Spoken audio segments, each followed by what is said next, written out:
আল্লাহ আমার সৃষ্টিকর্তা, আল্লাহ আমার সবার কাছে প্রিয় যিনি তিনি আমার রব।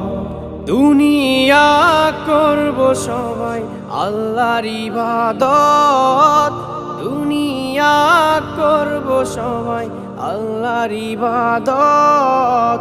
সব কিছুতে দিবেন তিনি তারি রহমত, সব কিছুতে দিবেন তিনি তারি রহমত। আল্লাহ আমার সৃষ্টিকর্তা, আল্লাহ আমার সবার কাছে প্রিয় যিনি তিনি আমার রব। আল্লাহ আমার সৃষ্টিকর্তা, আল্লাহ আমার সবার কাছে প্রিয় যিনি